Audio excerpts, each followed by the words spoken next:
It didn't take long for fire to spread through the entire Christian Service Center yesterday afternoon. Firefighters had a tough time bringing the 3-alarm blaze under control. None of the building's contents could be saved, which included food, clothing, and toys for the needy. It wasn't until today that the destruction could clearly be seen. Authorities say the fire started when the heating unit's motor locked up. The blaze grew in the attic, having plenty of time to burn goods inside the center before an alarm was pulled. All that wasn't burned suffered heavy smoke and water damage. The state's Churches of Christ supply the center, and they say no fire will stop them from helping an average of 650 people a month. You know, the church is not a building, it's people, and the Christian Service Center is not a building, it's where we're located, but we're people. And we have a great idea of Christ that want to help people, and we're still going to do that, you know, whether it's here or out of the buildings or out of our homes or another warehouse or whatever. Williams had left the center only an hour before the blaze broke out. He's grateful no one was injured in the fire. It will be weeks before the center is back in business. Meanwhile, the Britton Road Church of Christ will accept food and toy donations. Williams says the needy will still have a decent holiday season thanks to caring people and God. Ed Stewart, Action 4 near downtown Oklahoma City.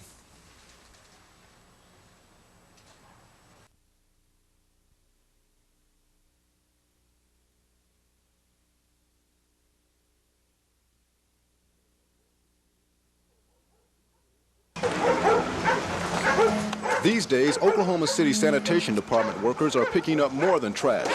Employees are keeping a close eye out for anything that might make a good Christmas gift, especially toys for children. Most of the time, crews will collect garbage for blocks and not find any usable items.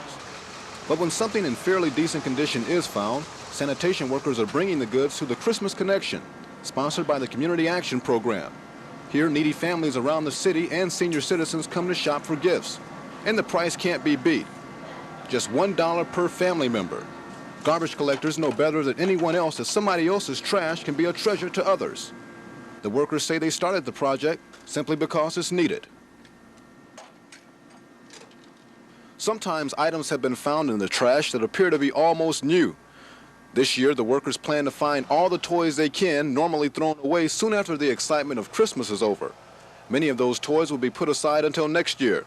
The sanitation employees also say hard economic times means there are more needy families than ever before. With the economy the way it is today, that our sanitation department felt that it was time that we got involved with some things that would help the needy children and also maybe some families in the near future. So we decided that this is something that we would start on. Guys, that we can help a lot of these kids that can't help themselves and the families that can't afford, because you do find a lot of good toys that people throw away, you know, and outgrow them and this and that. And we decided that we would try to help someone that, unfortunately, you know, that's unemployed and different things, and maybe we could help someone have a Merry Christmas. A lot of kids out there need help. Sanitation crews say you may be able to save them some work by donating unwanted usable goods to the Community Action Program. And at the same time, you could be helping a needy family enjoy this holiday season just a little more. It won't cost you anything to give except a little of your time. Ed Stewart, Action 4.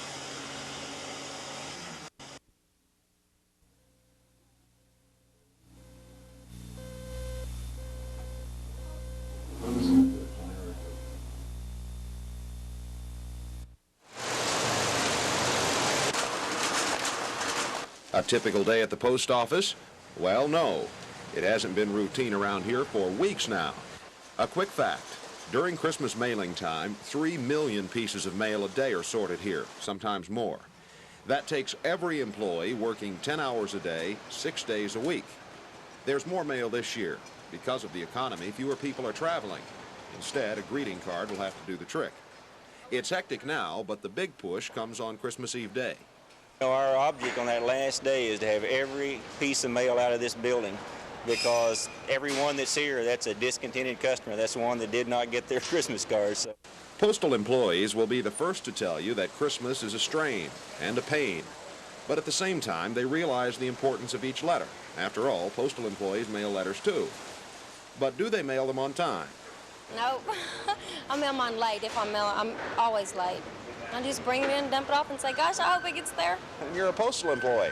Well, I know, but I'm always so busy down here, I never know when to mail them. Finally, if you're mailing packages out of state, you'd better get them in the mail tomorrow.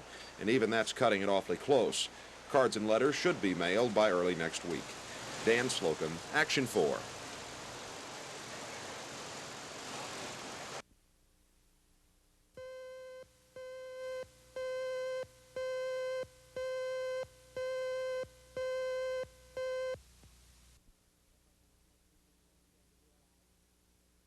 We're hoping that more people will begin to realize that the whole world needs to become a family helping one another. Words of wisdom, they might be called, especially to these people. They're Oklahoma City's poor, homeless, and unemployed. But when they walk through the doors of the Jesus House, they're family. 300 people every night come to the Jesus House to stay alive. They eat Sister Ruth's Depression dinner. Mostly starch, little meat, but it's food. Hot food. This has been blessed by the monk, and it's guaranteed to keep out all evil spirits. This lady, Sister Ruth, started the Jesus House 10 years ago.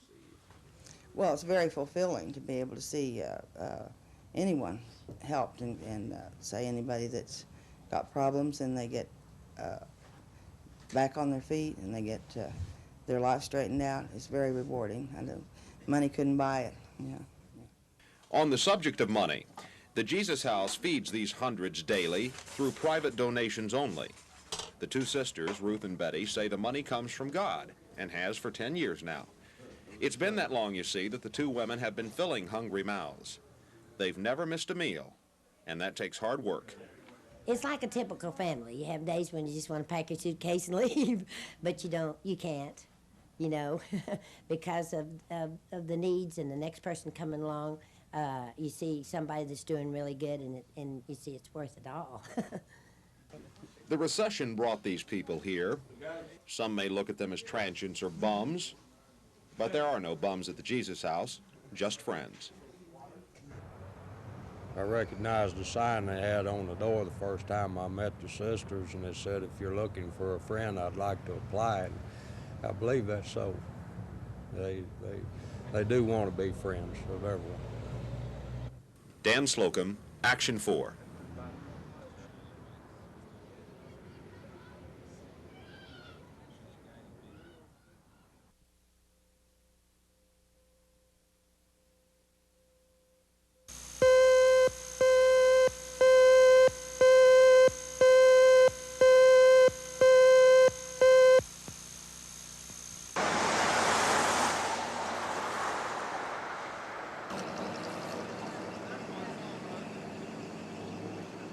There? No, I got a piece of cord here.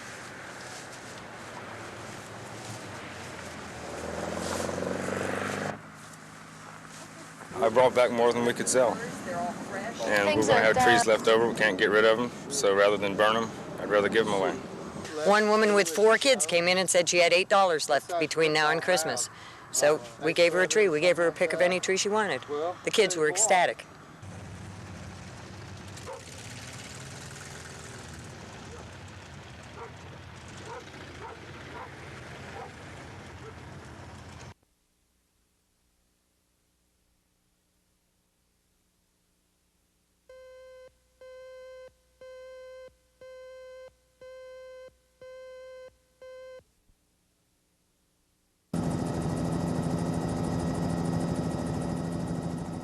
The dense cloud of black smoke could be seen for more than 30 miles. Witnesses told police flames leapt 300 feet into the air when the explosion occurred. Residents a quarter of a mile away said their house shook from the impact. Charles Craig was thrown from the road grader he was driving, suffering from severe burns. The workers were building a roadway for a new housing addition. They told police they knew the pipeline was next to the road, but they were only scraping a couple of inches off the top. They never expected a 24-inch pipeline to be so near the surface. It's contained as far as that goes. The only damage now is this pollution and the smoke that's getting in the homes north of here.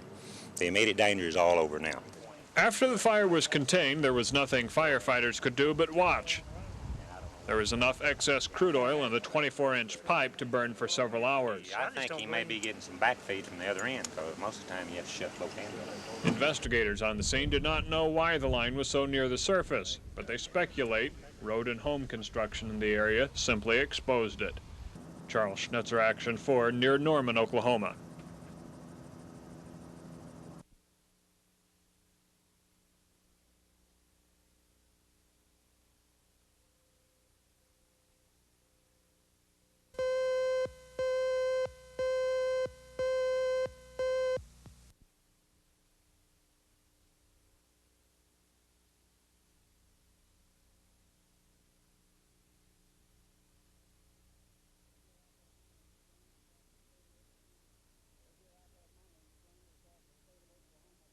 Here I've had my name slandered across the state of Oklahoma and other parts of the country as being some sort of a fraudulent dealer. And I know of no complaints ever since I've been in business to the Better Business Bureau concerning the sale or service of any television set that I was involved in.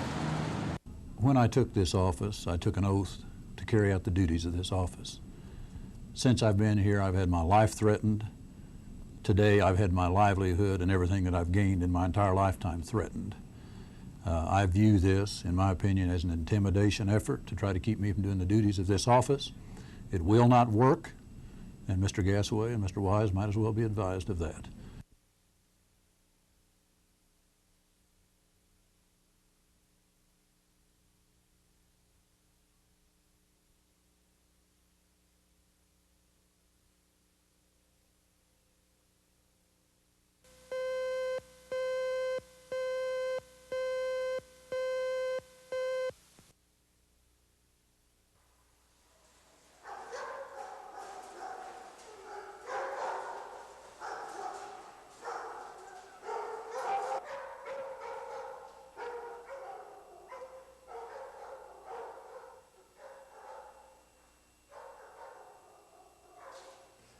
They don't already picked her out as a good cat to begin with.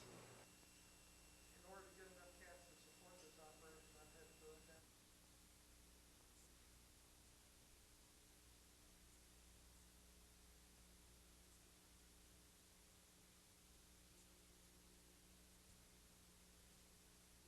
First, they'd already picked her out as a good cat to begin with. In order to get enough cats to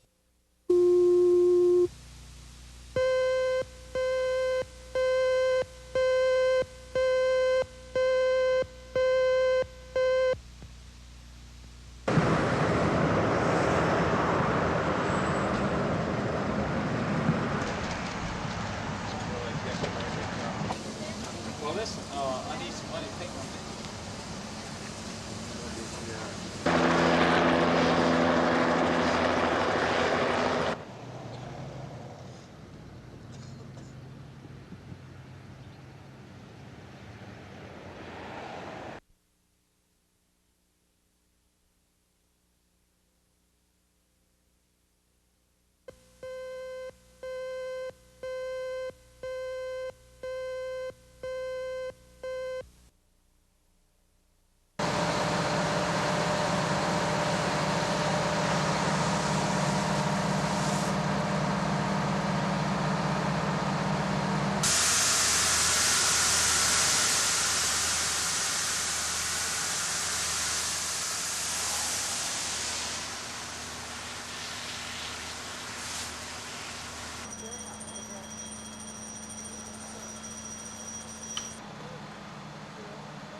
I think the cause in the earlier fire was simply an accidental fire, but this is a peculiar situation to have two fires in the identical area.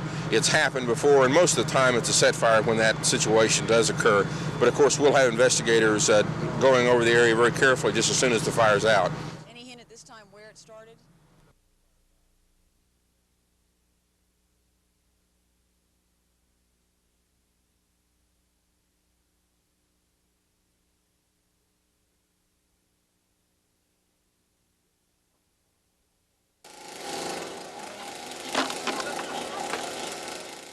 This accident, like most that involve critical injuries or death, was alcohol-related.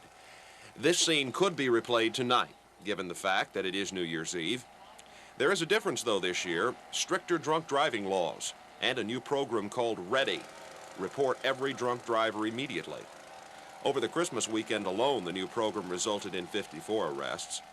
Another deterrent this year: huge numbers of law enforcement officers looking specifically for drunk drivers. There definitely will be more enforcement. This is sort of the busiest night of the year, particularly for drunk drivers. The Highway Patrol will have 700 plus troopers out on the road statewide, and I'm sure the Oklahoma City Police plans to have, quite a few extra officers on duty tonight also. The Highway Safety Office says people are becoming more aware of the dangers of drinking and driving. Last year over Christmas, there were 7 traffic fatalities. This Christmas, only 3. Good common sense about drinking and driving probably helped there, and it will help tonight. Before you go out tonight, it's a festive night, have a good time, but pick who's going to drive home, and that person, ought to limit their drinking, maybe 1 or 2 drinks for the evening or something. There are those who are staying off the road tonight altogether, specifically to avoid drunks. Kevin Ogle has that story.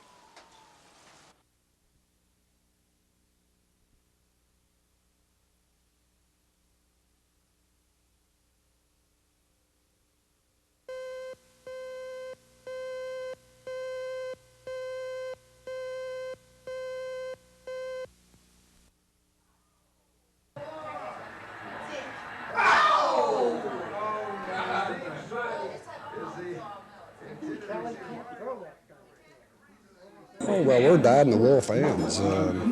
Everyone in this room has 4 to 7 years at the university. Graduating in the early 50s. I don't know of anybody that graduated later than 55, but I see. And here it is New Year's Day, and you certainly don't want to be watching the game alone. Get your friends together.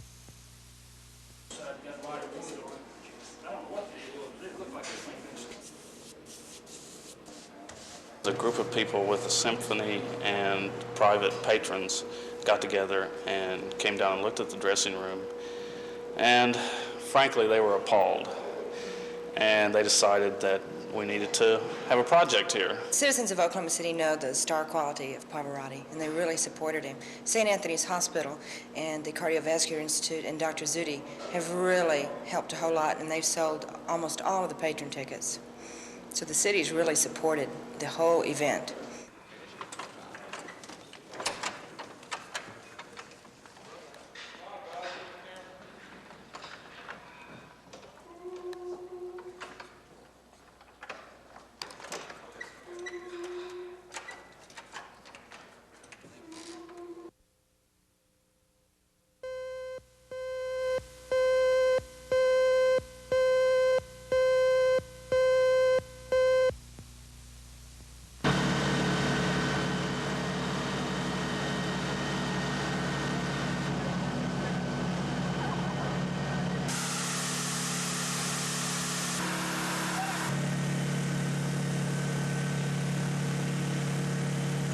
Well, the fire was traveling up through the walls and got in attics, and it was hard to get to. The heat built up on the top floors, making it hard to get to.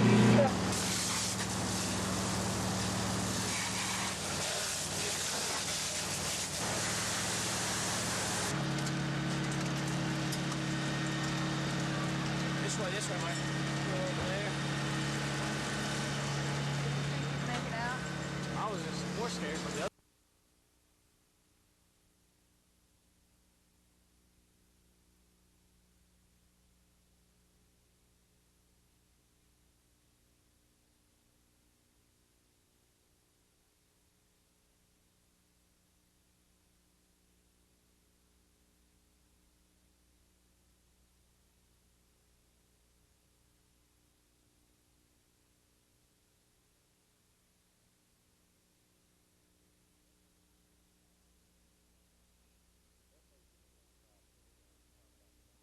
They're facing the same problems we are. We talk about the downturn of the economy here. It's hurting the family also.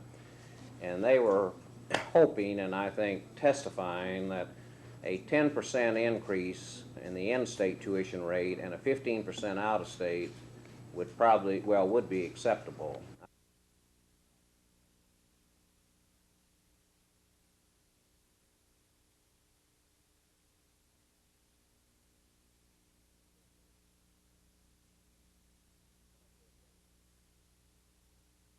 How much would it generate?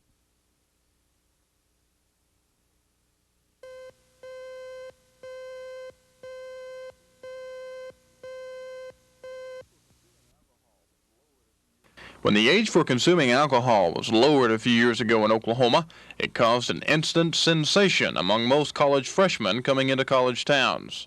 18-year-olds were finally legal to buy and drink beer. But since the age was lowered, many state and national politicians feel they may have made a mistake. The number of 18-year-olds killed on the highways due to drunk driving has risen dramatically, and the law is now being viewed skeptically by many. But that law could be changed in this session of the Oklahoma legislature.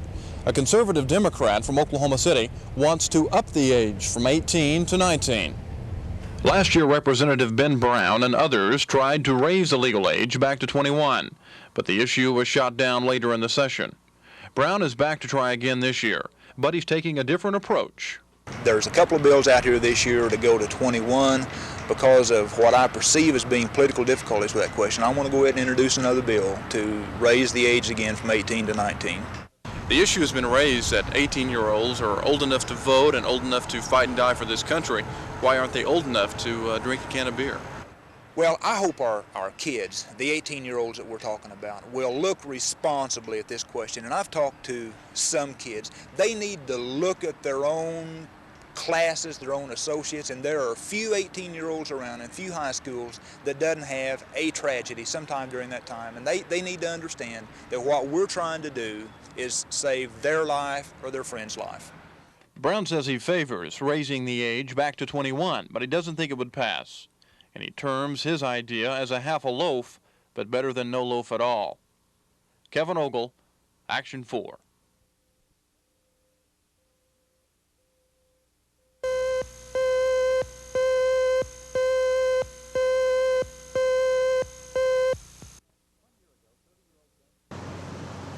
One year ago, 30-year-old James Thomas Hawk drove this car into a light pole on I-240 just east of Shields. Witnesses said Hawk was speeding, and the car had spun out of control. Police said he had been drinking heavily. Hawk had bought the car 30 minutes before the accident at Fraser Dodson. But now Hawk's widow has filed a civil suit against the people who sold her husband the car. The suit alleges Fraser Dodson and one of its salesmen were negligent. The suit alleges that the salesman, Jerry Corbett, had knowledge Hawk was highly intoxicated, that Corbett had actually seen Hawk drinking, and that the salesman, quote, had to awaken Hawk from an alcoholic stupor to obtain his signature on the documents of sale.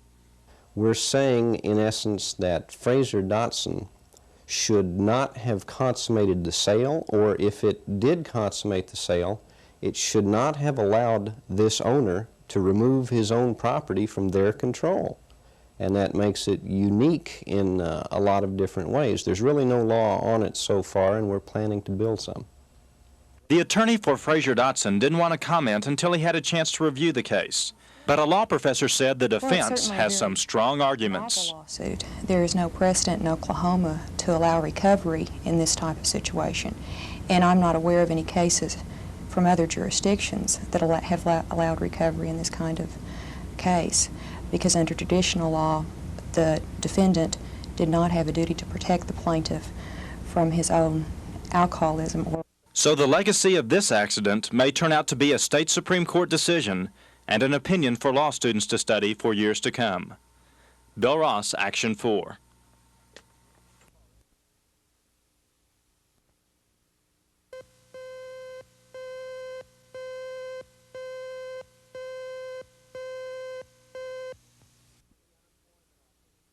They came on a tip from the unemployment office that the Goodyear plant in Lawton would be accepting applications. Armed with only sleeping bags and lawn chairs, 500 Oklahomans braved the nippy weather, hoping to find work. I worked in the oil fields, and the oil fields is gone, and I'll stay out here if it takes it to get a job. By daybreak, the line had grown to 3,000. More and more job seekers came, knowing that no positions were available.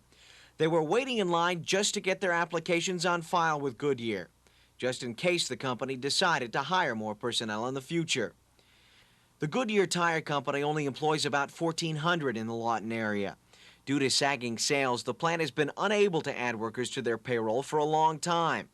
And although there are no jobs available now, these unemployed Oklahomans want to play it safe. Kurt Autry, Action 4.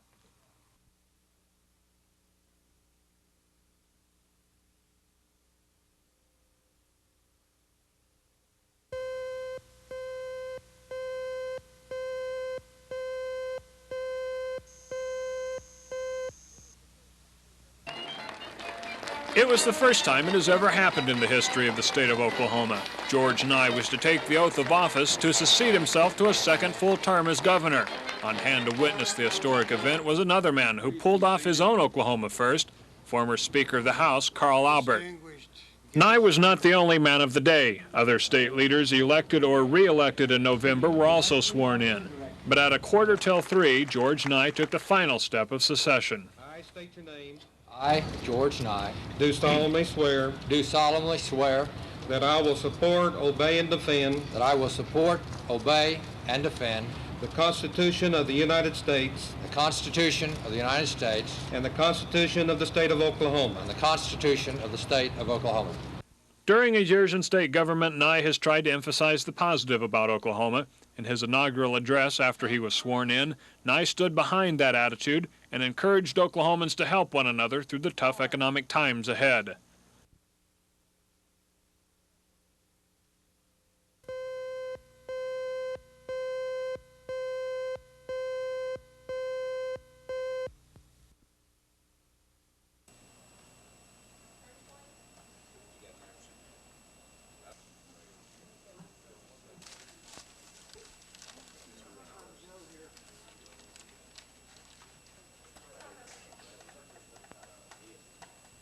Would you as a workforce consider sharing the burden among you and reducing your work hours to a 35-hour week?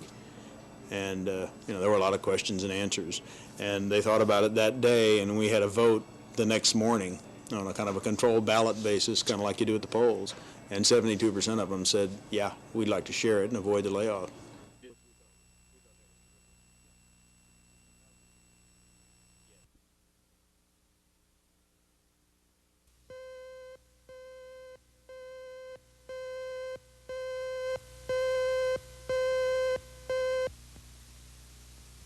The president announced the plan in Dallas, where he addressed the annual convention of the American Farm Bureau Federation. The Payment in Kind program, or PIC as some are calling it, will give farmers free surplus grain in exchange for taking acreage out of production. The White House hopes the new program will take 23 million acres out of production and reduce wheat, corn, and sorghum production by 10%. Bernie Crothers, the national delegate of Oklahoma with the American Agricultural Movement, is in favor of the program. If we can get rid of the surplus, then we've got a chance to get a cost of production plus a little bit of profit, which we've got to have to pay up these old debts that's behind us that we've accumulated in the last 2 or 3 years. We've got to have a little profit, too, above cost of production. Agriculture Secretary John Block says the effect on the consumer will be minimal. He says the price of a loaf of bread will rise less than a penny a loaf. The Senate didn't pass the PIC program, so the Reagan administration put the plan into effect on its own. Ben McCain, Action 4.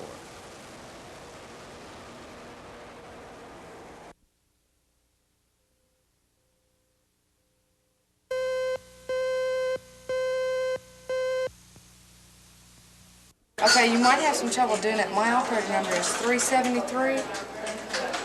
And then, and just tell the operator that you lost your money to give you credit. And you can talk to the supervisor.